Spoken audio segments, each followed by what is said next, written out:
Je me suis posé la question de la nature de l'amour en lisant deux livres essentiels de Denis de Rougemont, qui sont des classiques. L'amour et l'Occident, qui commente l'histoire de Tristan et Iseux, et Les mythes de l'amour. Ils sont disponibles en édition de poche. Alors, Denis de Rougemont oppose l'amour profane, qu'il appelle Eros, le désir, et agapé, l'amour religieux, qui est plutôt l'amour actif de l'autre, la charité, si on enlève ce mot charité, toutes les notions condescendantes qu'il y a ordinairement dans ce vocable. Alors, Denis de Rougemont est un chrétien qui défend Agapé contre Eros. Bien sûr, il reconnaît les prestiges d'Eros, de l'amour-désir, mais il dit que finalement, Eros doit disparaître dans la vie humaine au bénéfice d'Agapé. Alors, lorsque Eros est poussé à son point extrême, eh bien, ce dernier, le point extrême, c'est la mort, comme il se voit dans Tristan et Iseux, en particulier dans l'opéra de Wagner qui a été tiré de cette histoire, Tristan et Isolde. La mort d'Isolde nous fait rêver justement avec cette magnifique musique de Wagner. Je trouve que la vision de Denis de Rougemont est intéressante, qu'elle peut séduire, mais dans ma vie passée, j'ai constaté que dans une expérience amoureuse, les deux pôles pouvaient exister. Il pouvait exister à la fois le désir, la passion, les rêves, un monde de chimères qui est très agréable justement à vivre, et puis aussi un amour actif fait de tendresse pour l'autre. Et surtout, je ne voyais pas que Agapé était finalement le deuil ou le tombeau d'Eros.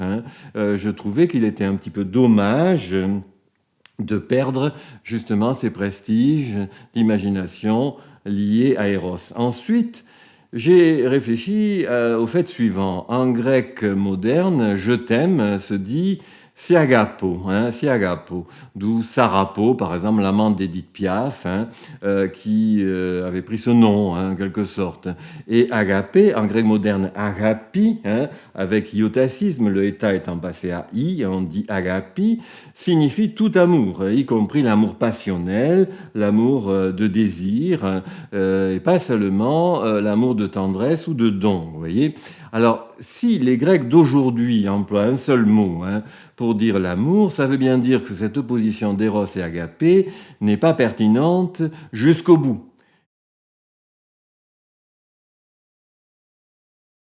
Quand on est amoureux, on n'aime pas, malgré ce qu'on croit.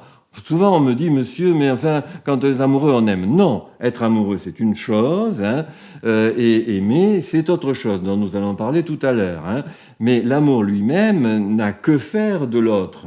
L'amour au sens d'éros, c'est simplement un désir, une joie, une allégresse, que dit Spinoza, une allégresse qu'accompagne l'idée d'une cause extérieure. Vous voyez, c'est dans l'éthique de Spinoza. Amor est laetitia concomitante idea causae externae. Vous voyez, Spinoza, qui est un homme, je ne sais pas s'il a connu l'amour, il a passé sa vie à polir des verres de lunettes aux Pays-Bas, à Amsterdam. C'est un opticien à l'époque.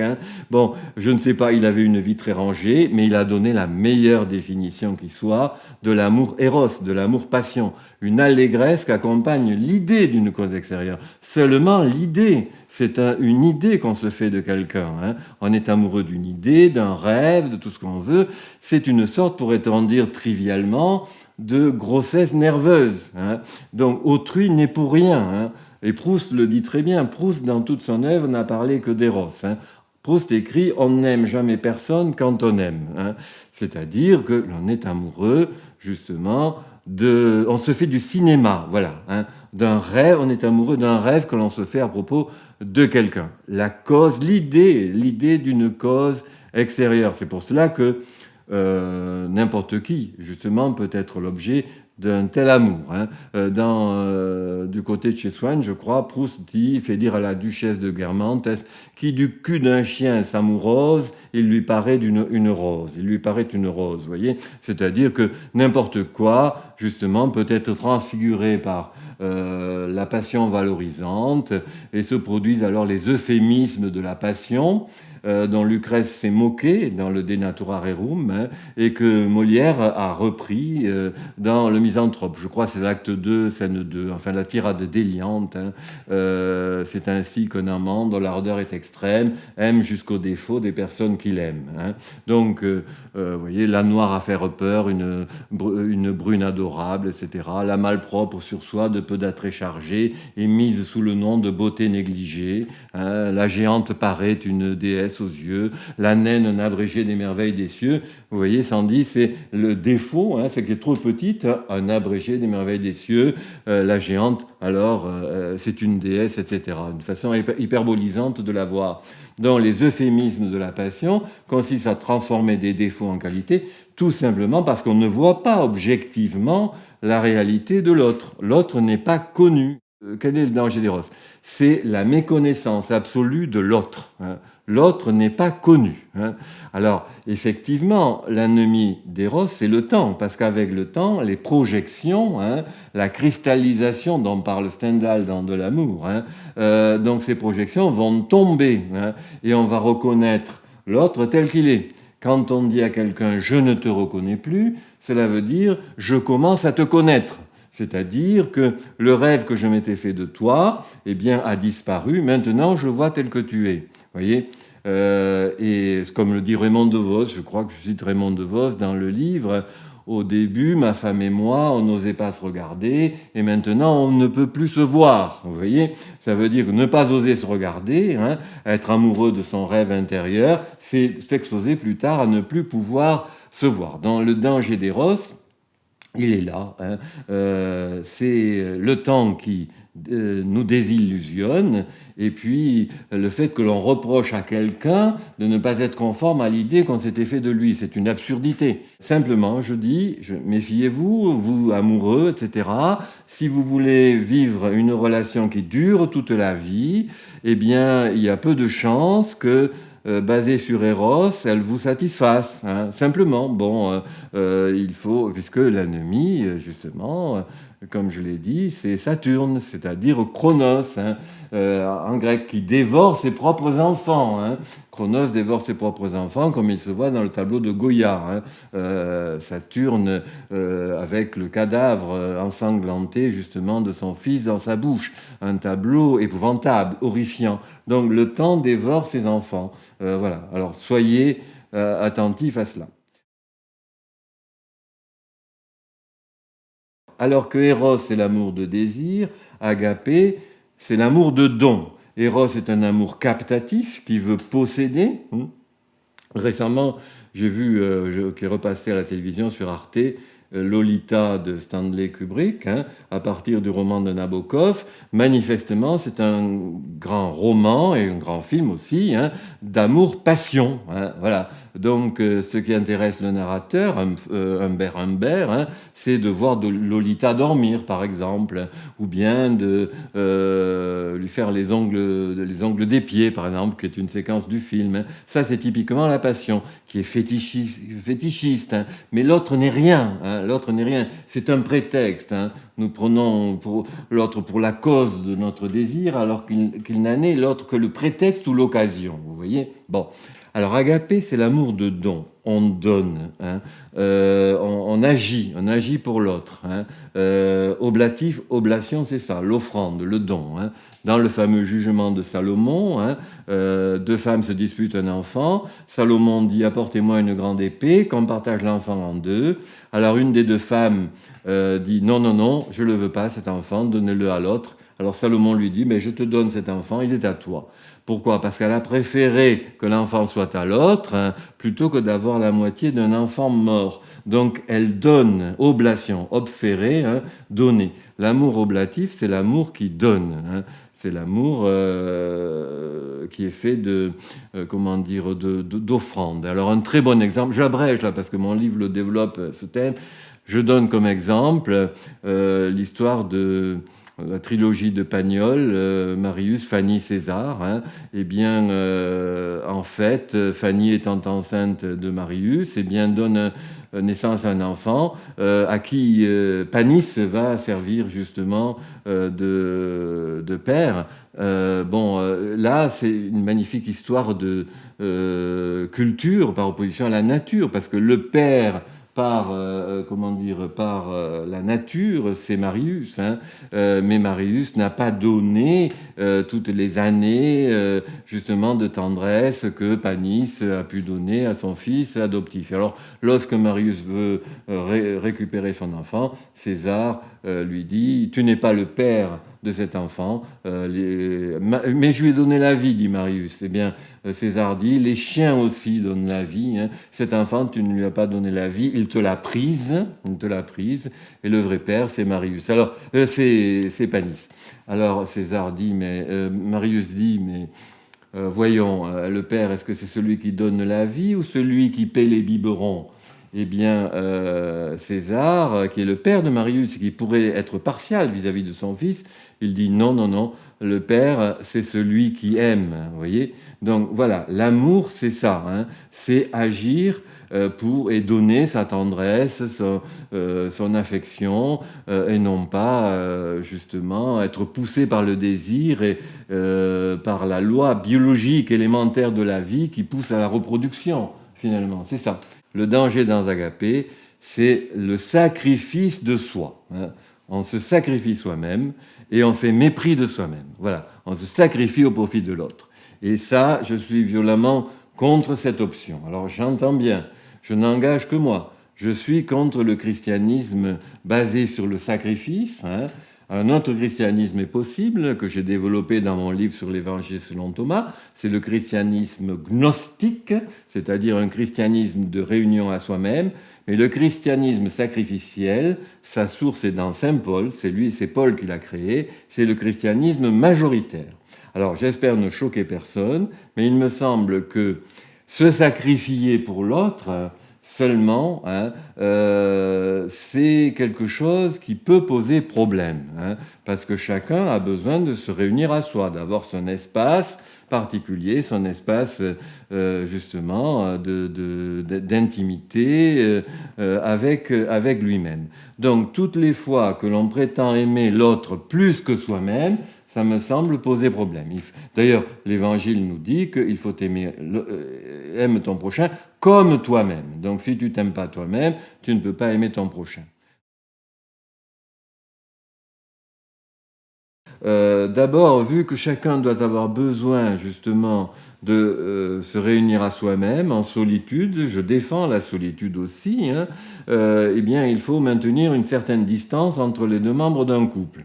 La meilleure définition, peut-être, j'ai donné la meilleure définition de l'amour Eros d'après Spinoza, celle de l'amour agapé, c'est l'amour de don, l'amour oblatif, c'est celle de Rilke. Hein. L'amour, c'est deux solitudes qui se protègent, se bornent et se rendent hommage. C'est dans les lettres à un jeune poète.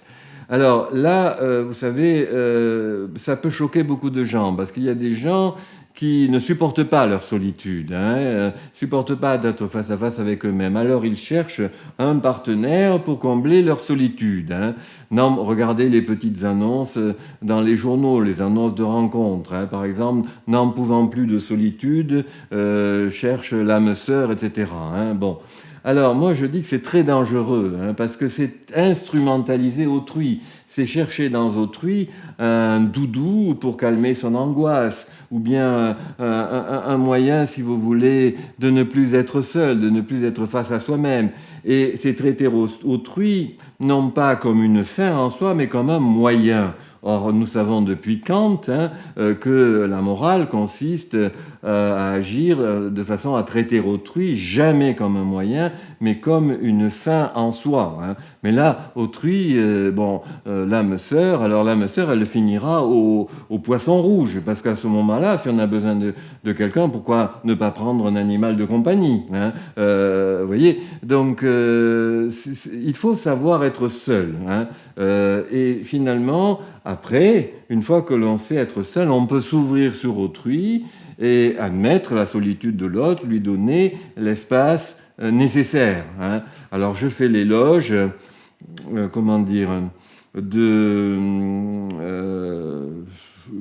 maison avec deux ailes, comme je dis, hein, si c'est possible matériellement. Non pas... La cohabitation est souvent systématique, hein, et souvent un tue l'amour. Hein. Donc il faudrait au moins, comme disait Virginia Woolf, une chambre à soi. Voilà, c'est un très beau titre d'un roman d'un récit de Virginia Woolf. Au moins une chambre à soi, une chambre où chacun puisse se retrouver tout seul, plutôt que d'être l'un sur l'autre, hein, dans une promiscuité qui est meurtrière pour l'amour. Hein. Ça me semble quand même essentiel. Je me suis inspiré aussi des textes de Gibran, Khalil Gibran, dans Le Prophète, que j'engage les auditeurs ou bien les spectateurs de cette vidéo à lire attentivement. Le Prophète de Gibran. Hein. Il dit « Versez-vous à boire, mais ne buvez pas dans le même verre. » Vous voyez, hein. Donc évitez cette promiscuité. Il dit aussi que deux arbres plantés trop près l'un de l'autre se font de l'ombre, hein, et finalement ne croissent pas autant qu'ils le pourraient. Il faut donc une certaine distance. Hein. Prenons distance avec l'autre, sachons le voir en entier, si vous voulez, hein, se découpant sur un fond de ciel bleu, si vous voulez. Hein. Bon, mais qu'on le voit en entier. Idéalement, il faudrait que je sois autarcique, c'est-à-dire que je sois capable de me suffire à moi-même, et alors seulement peut-être un accompagnement ou un cheminement de, je ne sais pas comment dire, peut être possible. Je ne sais pas, je le suggère comme une piste. Hein. Dans mon dernier chapitre s'appelle Amour et humour. Hein. Et finalement, je crois que celui qui est capable d'humour, c'est-à-dire de rire de lui-même, ne peut pas faire du mal à l'autre. Si vous pouvez rire de vous-même, comment allez penser que vous puissiez être méchant? C'est pas possible. Hein, c'est pas possible. La méchanceté, elle vient justement du sérieux. Hein. Elle vient du sérieux. Donc l'humour, c'est une espèce de relativisation générale de tout. Hein. C'est très difficile à pratiquer l'humour. Hein. L'humour n'empêche pas le négatif de l'existence d'exister. Hein.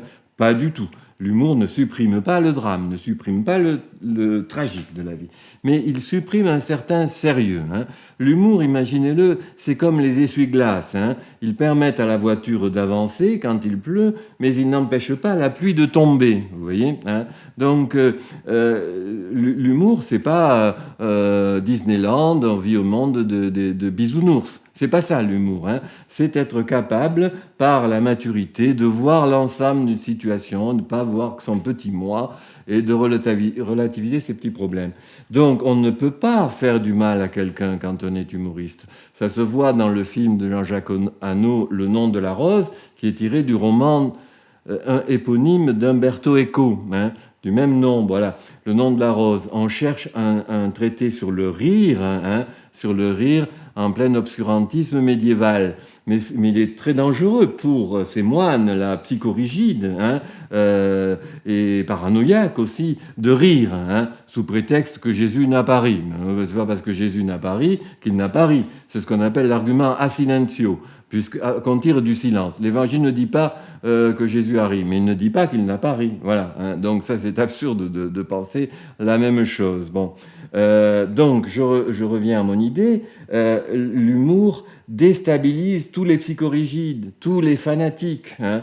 Et c'est pour ça que trouver ce livre sur la comédie, ce livre d'Aristote dans le film et dans le roman dont je viens de parler, est dangereux. Hein. Mais d'un certain point de vue, vous savez, je crois que tout le mal dans le monde est fait par les convaincus et les ambitieux, de sorte qu'un sceptique sans ambition est peut-être le seul être innocent sur Terre. Vous voyez, le scepticisme et l'humour vont ensemble, et il me semble que dans les couples qui trop souvent se déchirent, hein, il faudrait une dose d'humour. Il faudrait que les gens soient capables d'humour. Et je crois que la meilleure chance pour qu'un couple dure, c'est justement que chacun soit capable de rire d'abord de lui-même. Et je cite à la fin les deux vers de La Fontaine en Philémon et Baucis, les deux amants. L'amitié modéra leurs feux sans les détruire, et par des traits d'amour sut encore se produire. Vous voyez ? Donc, bien sûr, avec le temps, la flamme du désir peut baisser, c'est vrai. L'amitié remplace l'amour, mais pas totalement. Elle ne se remplace pas totalement. Et par des traits d'amour, c'est-à-dire des moments de désir, sut encore se produire. Donc, agapé, d'accord, mais gardons aussi Eros. Et ne condamnons rien. Puis, de toutes les façons, ce que je viens de dire sur l'humour montrerait que je serais bien malvenu de donner une leçon définitive. Bon, comme disait mon cher Montaigne, il n'y a que les fous, certains et résolus.